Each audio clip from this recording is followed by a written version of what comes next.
નમસ્કાર દર્શક મિત્રો, સત્ય સુરત ન્યૂઝમાં આપનું સ્વાગત છે।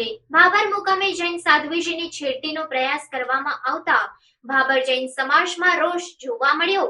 હાલ ચાતુર્માસ ચાલી રહ્યો છે, ત્યારે ભાભર મુકામે ચાતુર્માસ કરવા માટે જૈન સાધુ ભગવંતો તેમજ સાધ્વીજી ભગવંતો ભાભર મુકામે ચાતુર્માસમાં આવેલ છે, ત્યારે ભાભર મુકામે જૈન સાધ્વીજીની છેડતીના પ્રયાસથી ભાભર જૈન સમાજમાં રોષ જોવા મળી રહ્યો છે।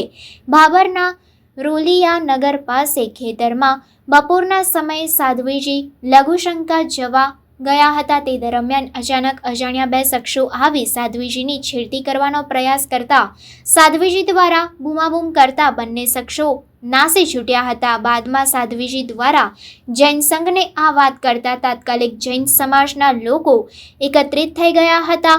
છેડતીની ઘટના વાયુ વેગે પ્રસરતા મોટી સંખ્યામાં જૈન સમાજના આગેવાનો પોલીસ સ્ટેશન દોડી આવ્યા હતા। ભાભર પોલીસ મથકે પોલીસને લેખિતમાં જાણ કરતા પોલીસ દ્વારા લેખિત લઈ પોલીસ દ્વારા તપાસના ચક્રો ગતિમાન કરવામાં આવ્યા હતા। જૈન સંઘ દ્વારા ધર્મનું રક્ષણ થાય તેમજ આવું કૃત્ય કરનારા શખ્સોને પોલીસ દ્વારા તાત્કાલિક પકડવા માંગ કરી હતી, તેમજ ભાભરમાં આવી ઘટના બનતા ભાભરના અન્ય સમાજના આગેવાનોએ આ ઘટના વખોડી કાઢી હતી, તેમજ તાત્કાલિક પોલીસ તપાસ કરી આરોપીઓ પકડાય તે બાબતની નગરજનોની માંગ ઉઠવા પામી હતી।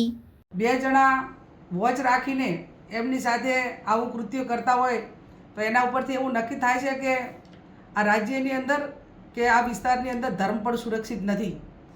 પશ્ચિમ બંગાળની ઘટના બને, સમગ્ર ભારતની અંદર કોઈ જગ્યાએ ઘટના બેન હાથે બને તો એનો વિરોધ હોવો જ જોઈએ, પણ મને એક એવી અપેક્ષા રાખું હું ગુજરાતના એક મહિલાઓ માટે સુરક્ષાની જેની જવાબદારી છે એ લોકો હોય, વિવિધ સંગઠનો હોય, તો આ સાધ્વીજી સાથે જે ઘટના બની છે એના સમર્થનમાં એમને ન્યાય મળે, વહેલામાં વહેલો અસામાજિક તત્વોને મોકળું મેદાન ના મળે અને કાયદો અને વ્યવસ્થા જળવાય એના માટે કરીને વિરોધ કરવો પડે તો વિરોધ કરીને સરકાર સુધી વાત પહોંચાડી અને ગૃહ વિભાગ છે એ વહેલામાં વહેલું મક્કમ રીતે પગલાં લઈ અને આ અસામાજિક તત્વોને ડાબવાનું કામ કરે એવી હું અપેક્ષા સમગ્ર ગુજરાતના બેન દીકરીઓની સુરક્ષાની જવાબદારી જેની છે અને આમ પ્રજા છે એમની પાસે હું અપેક્ષા રાખું છું। સમાચારોની ઝડપી અપડેટ માટે હમણાં જ સત્ય સ્વરાજ ન્યૂઝ ચેનલને લાઇક, શેર અને સબસ્ક્રાઇબ કરો।